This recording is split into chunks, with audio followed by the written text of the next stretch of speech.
Hi everyone, and thank you for watching.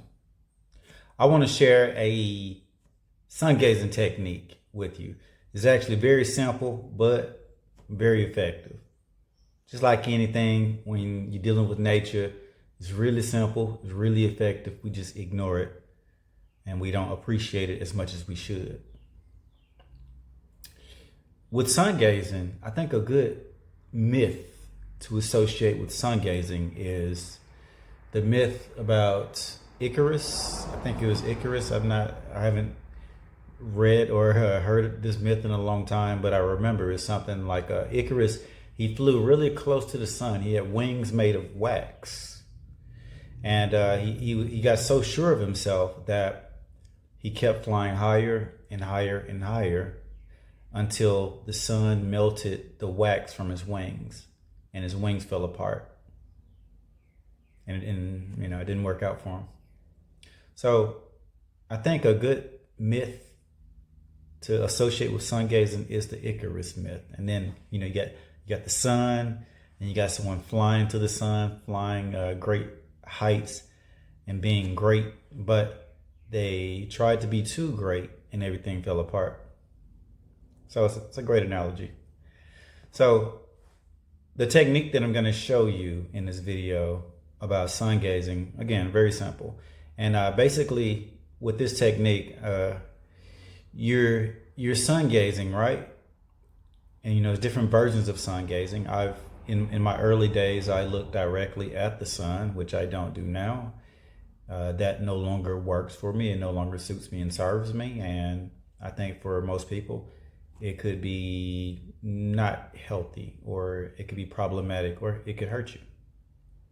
So I'm more conservative now, but I did throw the baby out with the bathwater because I got tremendous benefits and some tremendous help and abilities from sun gazing. So I just simply scaled what I was doing.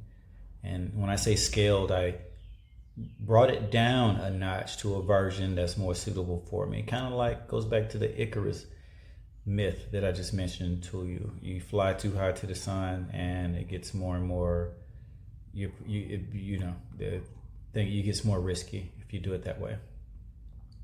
So with this method of sun gazing, basically when you're out in the sun's overhead or it's straight in front of you. And when it's straight in front of you, that's the best time to look straight at it, when it's at the horizon, because it's not too bright, and you got it's at an angle, so you got a lot of the atmosphere blocking it out. So there's very low risk with that for anyone, I think. But when it's up above, even if you're just going about your day, walking to the store, walking your dog, whatever you do, the sunlight, it's coming down to your eyes. It's coming down into your eyes. It's coming at an angle to your eyes, and it comes straight at you. But it never comes from below to your eyes. Never comes from below. And that part of your eyes, those parts of your eyes that if the sun were able to come from below, come from under, instead of come from up at an angle or straight at an angle, that part of your eyes is it's sensitive to the sunlight, and I think is an untapped resource. So with this sun gazing technique, talking about utilizing that part of your vision. And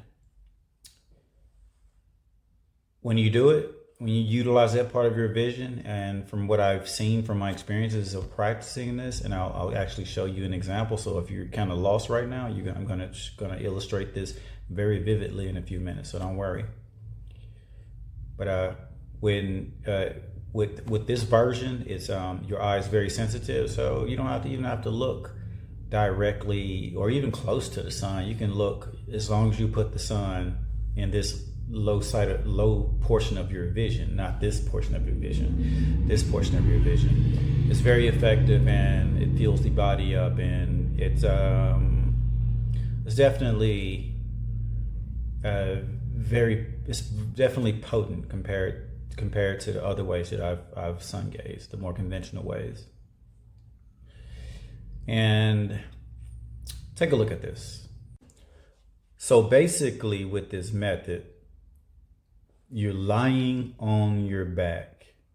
That way you're grounded, because you're laying on the ground on your back. You know, you want to find a good place to lay down to where you're grounded good. You know, you want to be in a natural place. You want to be around a bunch of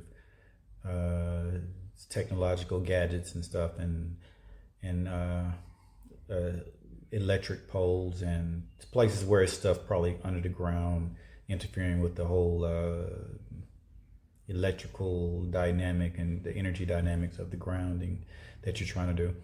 So you're on your back, and the sun is at an angle away from you. Your feet are pointing toward it, and you're not looking like right at it. You're looking straight up ahead, above you. You're looking straight above you.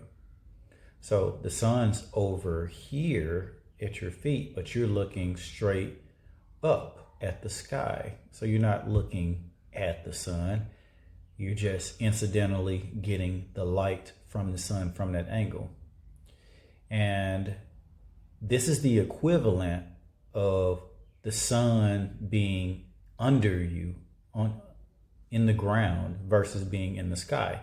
So basically you're simulating the sun in the ground versus the sun in the sky. Usually when the sun's in the sky, the light comes down on you.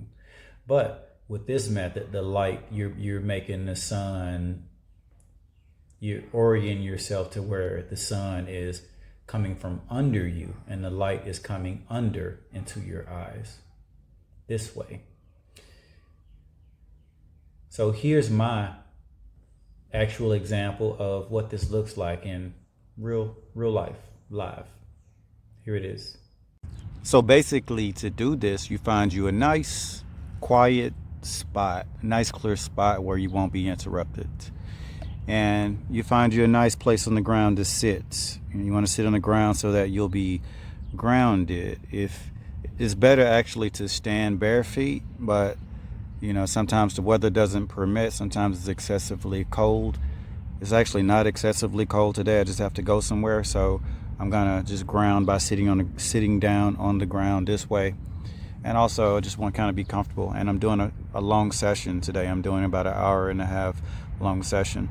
So you're sitting on the ground, and then you find the sun in the sky, and you aim your feet right at the sun, so that the sun's straight in front of you. And then you're gonna lay back, and you're gonna not look at the sun. It's sun gazing, but you're not gonna look at the sun. You're gonna look above the sun. The sun's down at the bottom down here. So you wanna look above the sun. And the sun is coming into my eyes, and it's very bright, and the effect, it feels really good and really comfortable. It's actually a whole lot more comfortable than the sun gazing that I used to do, where I stare directly at the sun. Now, for staring directly at the sun, I don't recommend it. You really need someone to spot you on that. You need someone who has lots of experience in staring directly at the sun. There's an HRM method where you do first sunrise. That's pretty safe. But as you can see here, it's not first sunrise. The sun's actually a little bit high up in the sky. It's about 10 a.m. right now. And with this method, you look above the sun, and the sun is, since I'm laying down, it's like the sun is on the ground instead of above my head. So it's like opposite. So I'm using a part of my eye that I don't normally use, that's very sensitive to the sunlight, and sun gazing that way. And I've learned from the past few days that I've been doing it, the effects are pretty profound. I have some of the feelings that I had when I first started sun gazing about 7 years ago. So it's really interesting and really profound. Some of the effects that I've gotten over the past few days of doing this method, doing it this way, is of course some really deep, tranquil inner peace and a clear mind.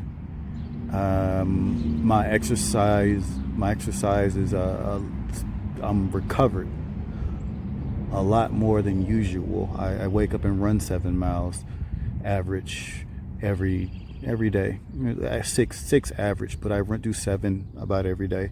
And I noticed that I'm way fresher the past few days of doing this method. So it's really fascinating how this works. And just like with anything, I mentioned that I used to do the method where I look directly at the sun, but now I don't.